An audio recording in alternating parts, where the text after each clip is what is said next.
Hello friends, welcome to my channel. ಇವತ್ತು ನಾನು ನಿಮಗೆ ನಾಟಿ ಕೋಳಿ ಮೊಟ್ಟೆ ಸಾಂಬಾರು ಮಾಡೋದು ಹೇಗೆ ಅನ್ನೋದನ್ನು ತೋರಿಸ್ಕೊಡ್ತಾ ಇದ್ದೀನಿ. ಸೇಮ್ ಹಳ್ಳಿ ಸ್ಟೈಲಲ್ಲಿ ಟೇಸ್ಟ್ ಬರೋ ಹಂಗೆ ಮಾಡೋ ಹೇಗೆ ಅಂತ ನೋಡೋದ ಬನ್ನಿ.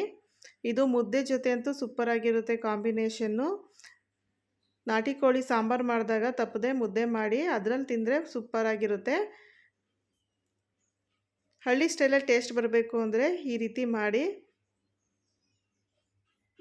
ಈಗ ಹೇಗೆ ಮಾಡೋದು ಅಂತ ನೋಡೋದ ಬನ್ನಿ. ಮೊದಲಿಗೆ ನಾನಿಲ್ಲಿ ಸ್ಟವ್ ಆನ್ ಮಾಡಿಬಿಟ್ಟು ಒಂದು ಪಾತ್ರೆ ಇಟ್ಟಿದ್ದೀನಿ. ಅದಕ್ಕೆ ಒಂದು 2 ಸ್ಪೂನಷ್ಟು ಎಣ್ಣೆ ಹಾಕ್ಕೊಂಡಿದ್ದೀನಿ. ಎಣ್ಣೆ ಹಾಕ್ಕೊಂಡು ಒಂದು ಹಿಡಿಯಷ್ಟು ಬೆಳ್ಳುಳ್ಳಿ ತೊಗೊಂಡಿದ್ದೀನಿ. ಹಾಗೆ ಒಂದು ಸ್ವಲ್ಪ ಶುಂಠಿ ತೊಗೊಂಡಿದ್ದೀನಿ. ಹಾಗೆ ನಾನಿಲ್ಲಿ ಒಂದು 2 ದೊಡ್ಡದಾದಂಥ ಈರುಳ್ಳಿನ ತೊಗೊಂಡು ಸಣ್ಣದಾಗಿ ಹೆಚ್ಕೊಂಡಿದ್ದೀನಿ. ಅದನ್ನೆಲ್ಲ ಸ್ವಲ್ಪ ಎಣ್ಣೆಯಲ್ಲಿ ಫ್ರೈ ಮಾಡಬೇಕು. ಅದು ಸ್ವಲ್ಪ ಹಸಿ ವಾಸನೆ ಹೋಗಬೇಕು, ಅಲ್ಲಿ ತನಕ ಫ್ರೈ ಮಾಡ್ಕೊಳ್ಳಿ. ಶುಂಠಿ ಬೆಳ್ಳುಳ್ಳಿ ಮತ್ತು ಈರುಳ್ಳಿ ಇದೆಲ್ಲ ಹಸಿ ಸ್ಮೆಲ್ ಹೋಗಬೇಕು. ಸ್ವಲ್ಪ ಕಲರ್ ಚೇಂಜ್ ಆಗೋ ತನಕನೂ ನಾನಿಲ್ಲಿ ಫ್ರೈ ಮಾಡ್ಕೊಳ್ತಾ ಇದ್ದೀನಿ.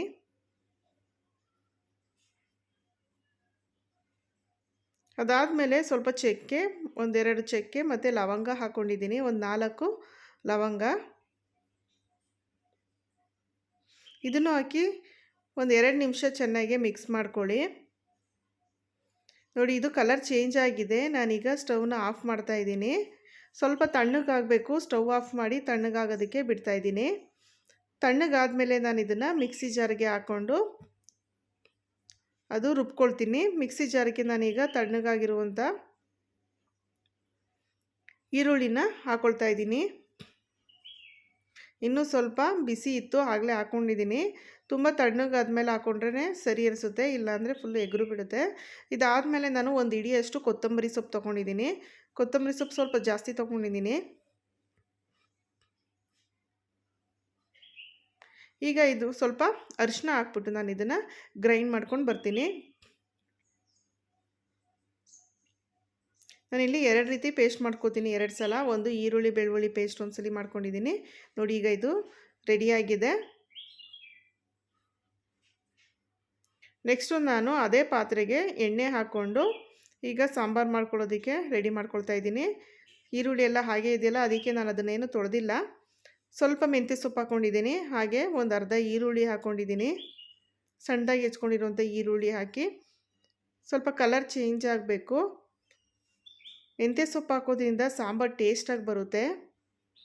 ಕಸೂರಿ ಮೇಥಿ ಹಾಕೋ ಬದಲು ಹಸಿ ಮೆಂತ್ಯ ಸೊಪ್ಪನ್ನ ಹಾಕ್ಕೊಳ್ಳಿ, ಚೆನ್ನಾಗಿರುತ್ತೆ.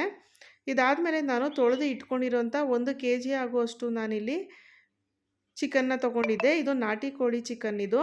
ಮತ್ತು ಮೊಟ್ಟೆ ಕೋಳಿ ಅಂತಾರಲ್ಲ, ಆ ರೀತಿ ಚಿಕನನ್ನು ನಾನೀಗ ನೋಡಿ ತೊಳೆದು ಇಟ್ಕೊಂಡಿದ್ದೀನಿ. ಮೊಟ್ಟೆನ ಮಾತ್ರ ಹಾಗೆ ಇಟ್ಕೊಂಡು ಕೊನೆಯಲ್ಲಿ ಹಾಕ್ಕೊಳ್ತೀನಿ. ಬರೀ ಚಿಕನ್ ಪೀಸ್ನ ಮಾತ್ರ ಈಗ ಫ್ರೈ ಮಾಡ್ಕೊಳ್ಳೋದಕ್ಕೆ ಹಾಕ್ಕೊಳ್ತಾ ಇದ್ದೀನಿ. ಮೊಟ್ಟೆ ಹಾಕ್ಬಿಟ್ರೆ ಎಲ್ಲ ಕಲಸೋದಾಗ್ಬಿಡುತ್ತೆ, ಅದಕ್ಕೋಸ್ಕರ ನಾನು ಕೊನೆಯಲ್ಲಿ ಹಾಕ್ಕೊಳ್ತೀನಿ ಅದನ್ನು.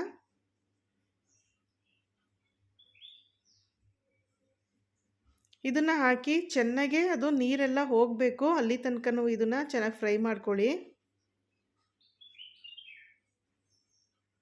ಎಣ್ಣೆ ಬಿಡಬೇಕು, ಅಲ್ಲಿ ತನಕನೂ ನಾನು ಒಂದು 5 ನಿಮಿಷ ಅದನ್ನು ಫ್ರೈ ಮಾಡ್ಕೊಳ್ತೀನಿ. ನೋಡಿ, ಈಗ ನೀರೆಲ್ಲ ಬಿಟ್ಟಿದೆ. ಸ್ವಲ್ಪ ಎಣ್ಣೆ ಎಲ್ಲ ನೀರೆಲ್ಲ ಅಂಶ ಎಲ್ಲ ಹೋಗ್ತಾ ಇದೆ. ಈ ಟೈಮಲ್ಲಿ ನಾನು ರುಚಿಗೆ ತಕ್ಕಷ್ಟು ಉಪ್ಪನ್ನ ಹಾಕ್ಕೊಳ್ತಾ ಇದ್ದೀನಿ. ಉಪ್ಪೆಲ್ಲ ಸ್ವಲ್ಪ ಹೊತ್ತು ಹಿಡಿದಾದ ಮೇಲೆ ನಾನು ಮಟನ್ ಸಾಂಬಾರು ಪೌಡರ್ನ ಹಾಕ್ಕೊಳ್ತಾ ಇದ್ದೀನಿ. ಇಲ್ಲಿ ಧನಿಯಾ ಮತ್ತು ಒಣಮೆಣ್ಸಿನ್ಕಾಯಿ ಪೌಡ್ರ್ 2 ಯೂಸ್ ಮಾಡಿರೋಂಥದ್ದು ಮಟನ್ ಸಾಂಬಾರು ಪೌಡರ್ ಅಂದರೆ. ಅದಕ್ಕೋಸ್ಕರ ಆಡಿಸೋದಕ್ಕೆ ಚಕ್ಕೆ ಲವಂಗ ಎಲ್ಲ ಹಾಕ್ಕೊಂಡಿದ್ದೀನಿ ನಾನು. ಇದನ್ನು ಹಾಕಿ ಸ್ವಲ್ಪ ಚಿಕನ್ ಎಲ್ಲ ಖಾರ ಎಲ್ಲ ಇಟ್ಕೋಬೇಕು, ಅದಕ್ಕೋಸ್ಕರ ಈ ಉಪ್ಪು ಹಾಕಿದಾಗಲೇ ಹಾಕಿದ್ದೀನಿ. ನಾನು 1 ಸ್ಪೂನಷ್ಟು ನಾನು ಧನಿಯಾ ಪೌಡರ್ನ ಹಾಕ್ಕೊಂಡಿದ್ದೀನಿ. ಇದು ಹಾಕಿ ಚೆನ್ನಾಗಿ ಮಿಕ್ಸ್ ಮಾಡಿಕೊಂಡು ಒಂದು 5 ನಿಮಿಷ ಬಿಡಬೇಕು. ಏಕೆಂದರೆ ಚಿಕನ್ ಎಲ್ಲ ಮಸಾಲೆ ಖಾರಗಳನ್ನೆಲ್ಲ ಚೆನ್ನಾಗಿ ಹಿಡ್ಕೊಬೇಕು, ಅದಕ್ಕೋಸ್ಕರ.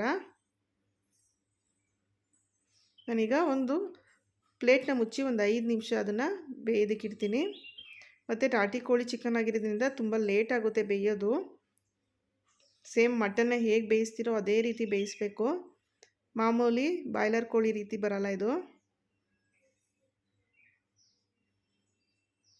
ಅದಾದಮೇಲೆ ನಾನು ರುಬ್ಬಿಟ್ಕೊಂಡಿರುವಂತಹ ಈರುಳ್ಳಿ ಬೆಳ್ಳುಳ್ಳಿ ಕೊತ್ತಂಬರಿ ಪೇಸ್ಟ್ನ ಹಾಕ್ಕೊಂಡಿದ್ದೀನಿ. ಇದು ಹಾಕಿ ನಾನು ಒಂದು ಸ್ವಲ್ಪ ಚೆನ್ನಾಗಿ ಮಿಕ್ಸ್ ಮಾಡಿಕೊಂಡು ಅದರಲ್ಲೇ ಕುದಿ ಬರೋ ತನಕ ಎಣ್ಣೆ ಬಿಡಬೇಕು, ಅಲ್ಲಿ ತನಕ ಅದನ್ನು ಹಾಗೆ ಪ್ಲೇಟ್ ಮುಚ್ಚಿ ಇಡ್ತೀನಿ.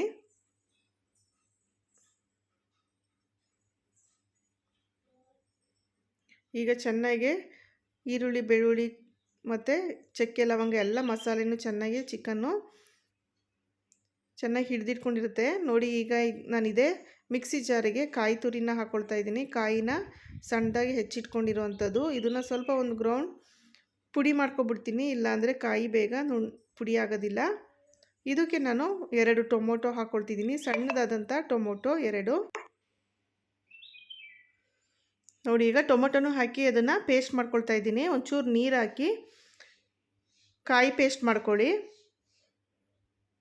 ನಾನು ಕಾಯಿನ ಇಲ್ಲಿ ಒಂದು ಅರ್ಧ ಹೋಳನಷ್ಟು ಹಾಕ್ಕೊಂಡಿದ್ದೀನಿ, ತುಂಬ ಹಾಕ್ಕೊಳ್ಳೋದಿಲ್ಲ. 1 kgಗೆ ನಾನು ಅರ್ಧ ಹೋಳು ತೆಂಗಿನಕಾಯಿನ ಹಾಕ್ಕೊಂಡು ನೋಡಿ ಈ ರೀತಿ ಪೇಸ್ಟ್ ಮಾಡ್ಕೊಂಡಿದ್ದೀನಿ.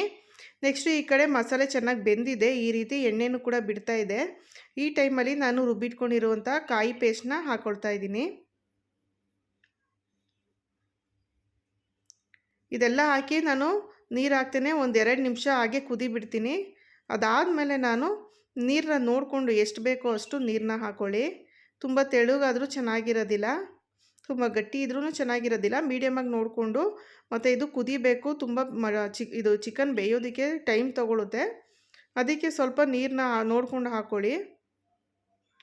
ನಾನಿಲ್ಲಿ ಸ್ವಲ್ಪ ತೆಳುಗೆ ಹಾಕ್ಕೊಂಡಿದ್ದೀನಿ, ಯಾಕೆಂದರೆ ಕುದಿಬೇಕಲ್ಲ, ಆಗ ಸರಿಯಾಗಿ ಆಗುತ್ತೆ ಅಂತ. ನೋಡಿ ಇಷ್ಟು ಕನ್ಸಿಸ್ಟೆನ್ಸಿ ಇರಬೇಕು.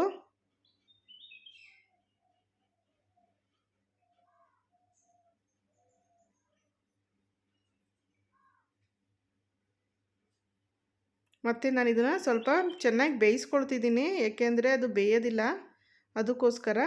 ನೆಕ್ಸ್ಟು ನಾನಿಲ್ಲಿ ಹುಚ್ಚೆಳ್ಳನ್ನ ಮಿಕ್ಸಿಲಿ ಆಡಿಸಿ ನಾನು ಅದನ್ನು ಹಾಲು ತೊಗೊಂಡಿದ್ದೆ ಹುಚ್ಚೆಳ್ಳದ್ದು, ಅದನ್ನು ಕೂಡ ಹಾಕಿದ್ದೀನಿ 1 ಗ್ಲಾಸ್ನಷ್ಟು. ಇದು ಹಾಕೋದ್ರಿಂದ ಟೇಸ್ಟ್ ಸೂಪರಾಗಿರುತ್ತೆ ಮತ್ತು ಸೇಮ್ ಹಳ್ಳಿ ಸ್ಟೈಲೇ ಬರುತ್ತೆ. ಅದಕ್ಕೋಸ್ಕರ ಹುಚ್ಚೆಳ್ಳಿದ್ದಾಗ ಒಂದ್ಸಲಿ ಈ ರೀತಿ ಮಾಡಿ. ಯಾವುದೇ ಮಸಾಲೆ ಸಾರು ಮಾಡಿದಾಗಲೂ ನಾನು ಹುಚ್ಚೆಳ್ಳು ಹಾಕ್ಕೊಳ್ತೀನಿ, ಆವಾಗ ಚೆನ್ನಾಗಿರುತ್ತೆ ನೋಡಿ. ಈಗ ನಾನು ಆವಾಗಲೇ ತೊಳಿಬೇಕಾದಿತ್ತಲ್ಲ ಮೊಟ್ಟೆಗಳನ್ನ ಹಾಕ್ಕೊಂಡಿದ್ದೀನಿ ಕೊನೆಯಲ್ಲಿ ಕುದಿ ಬರೋ ಟೈಮಲ್ಲಿ, ಏಕೆಂದರೆ ಇಂಥ ಟೈಮಲ್ಲಿ ಹಾಕ್ದಾಗ ಮೊಟ್ಟೆ ಒಡೆಯೋದಿಲ್ಲ, ಮೊಟ್ಟೆ ಬೆಂದಿರುತ್ತೆ ನೋಡಿ. ಈಗ ನಾನು ಮುದ್ದೆ ಜೊತೆ ಈಗ ರೆಡಿಯಾಗಿರುವಂಥ ಸಾಂಬಾರು ರೆಡಿಯಾಗಿದೆ. ನಾನೀಗ ಸ್ಟವ್ ಆಫ್ ಮಾಡಿಬಿಟ್ಟು ಇದನ್ನು ಸರ್ವ್ ಮಾಡ್ಕೊಳ್ತಾ ಇದ್ದೀನಿ ಮುದ್ದೆ ಜೊತೆ.